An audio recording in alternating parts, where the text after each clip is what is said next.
안녕하세요. 오늘도 성우경매 조성현 대표님을 모시고 이야기 나눠보도록 하겠습니다. 안녕하세요. 안녕하세요. 예, 일주일 반갑습니다. 잘 보내셨어요? 예, 잘 보내고 산뜻하게 이발 좀 하고 왔습니다.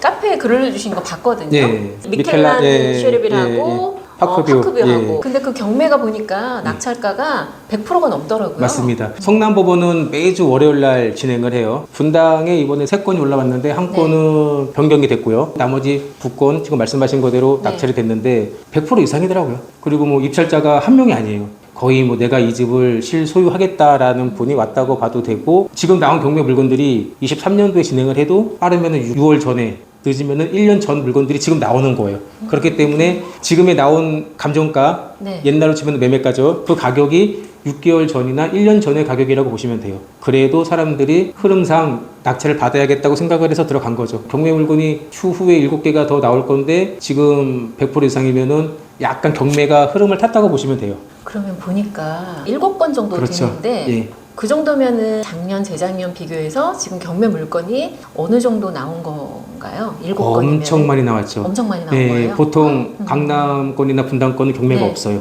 경매가 없다는 얘기는 어차피 대출이자 다 내고 살 수가 있는 거예요. 나라 경기가 주춤하니까는 회전이 안 되는 거죠. 제가 경매 물건을 본 게 한 작년, 재작년에 좀 많이 봤거든요. 예, 제가 예, 이 집을 사기 전에. 예. 그때는 토지가 많이 나왔단 예, 말이에요. 그럼 비율이 어느 정도 되나요? 토지, 뭐 건물, 이렇게 아파트 막 이렇게 봤을 때 아파트도 많고 토지도 많고 상가도 많고 다 많아요. 네. 다 많은데 돈이 없어서 못 들어가는 거예요. 대신 아파트가 요즘에는 더 많이 나왔다는 게 강남 상구나 잘 사는 동네 이쪽이 많이 나왔다는 거고, 경매 물건은 꾸준해요. 항상 많아요. 그럼 대표님 돈만 있으면 경매를 들어가서 낙찰 그렇죠. 받으면 최고인가요? 그렇죠. 예, 할 때는 많아요. 할 때는 많은데 대신 이제 몇 가지 주의할 것들만 주의하시고 네. 들어가면 되죠. 뭐 권리 분석이라든가 다시 출구 전략도 세워야 되고, 평택 같은 경우도 제가 자주 갔는데 거기도 지금 엄청 개발하고 있어요. 뭐 용인도 그렇고. 어쨌든 경매 물건은 말씀하신 거대로 예전이나 지금이나 똑같이 많은데 지금 더 많이 나왔죠. 시국이 안 좋으니까. 한 번 유찰된 거는 있는데 예. 2번까지 유찰 잘 안 되죠, 아파트는. 2번까지 안 가죠. 보통 그냥 경매하다 보면은 느끼는 건데 대충 낙찰가가 보여요. 이 지역은 얼마, 이 지역은 얼마, 이런 게 보인단 말이에요. 네. 그렇기 때문에 지금 아파트 2건도 파크뷰하고 미켈란 그쪽도 100% 이상이 된 것도 그분들이 2년 전 가격으로 입찰하면 되겠다 싶어서 그 가격에 온 거예요. 저는 그때 땅만 봤는데 땅은 안 올랐었어요. 예. 아파트가 막 오르는데 주택도 안 오르고 땅도 예, 안 오르는 예, 거예요. 예. 근데 땅은 또 2번 막 3번 유찰되는 거야. 예, 그래요. 예. 그러니까 가격이 엄청 예, 싸더라고요. 예, 싸요. 예. 농지 저쪽에, 예, 고등동 쪽에. 예. 근데 팔리고 나면은 난 너무 신기했던 게 2배, 3배로 뻥튀기해서 다시 나와요. 맞아요. 예, 예. 근데 그렇게 하면은 세금이 그것도 막 70% 이렇게 갖고 가는 거 아니에요? 이제 토지하고 아파트하고 틀려요. 그러니까 네. 나라에서 규제하는 거는 한 가지예요. 아파트 하나. 생계 유지를 위한 상가라든가 아파트형 공장이라든가 네. 이런 쪽은 네. 우리가 일을 하고 먹고 살아야 되기 때문에 안 건드려요. 토지도 그다지 규제 안 해요. 네. 규제 안 하고 있다가 최근에 이제 LH 직원들이 네. 이상한 짓을 해가지고 네. 규제가 심해졌고, 여러 가지가 있지만 하여간 아파트 위주로 규제를 한다라고 보시면 돼요. 그래서 이제 오늘 낙찰을 받고 내일 물건을 팔아서 수익을 내고 싶은데 네. 아파트 같은 경우는 1년 안에 팔면은 70%예요.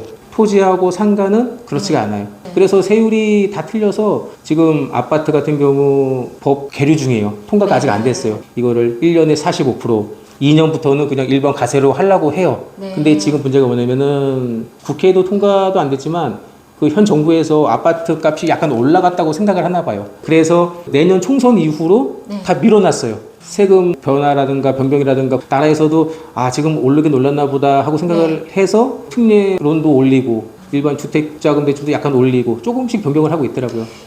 땅이 조금 늦게 오르는 경우는 있어도 언젠가는 계속 사업하는 사람들이 안 망하는 이유가 사업이 잘 돼서 안 망하는 게 아니라 네. 내가 보유하고 있는 땅값이 올라가서 그런 이게 거예요? 개발돼서 저 아시는 분들 그런 분 많아요.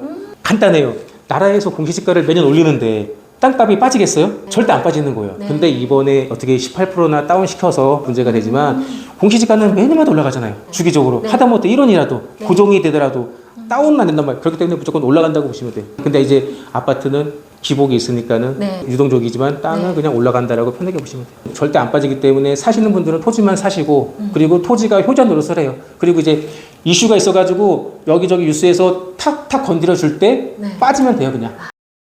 그리고 제가 지금 저번에 대표님한테 그 남동공단 계속 본다고 했잖아요. 사업하는 분이 주식산업센터를 들어가면 취득세가 50% 감면이 돼요. 엄청난 혜택이에요. 아, 그래요? 네. 지금 누구나? 사업하는 사람, 사업자가 있는 상태에서 최초 분양 받을 때 50% 감면이에요. 그러니까 제 말씀은 내가 사업자가 있잖아요. 있어요. 근데 여기를 분양을 받을 때 그러면 여기를 꼭 들어가야 돼요? 여러 가지가 있죠. 대외적으로는 들어간다고 하지만 네. 여러 가지 방법이 있죠. 방법은 있어요? 그렇죠. 불법은 아니죠? 불법은 아니에요. 불법은 아니고 편법인데 네.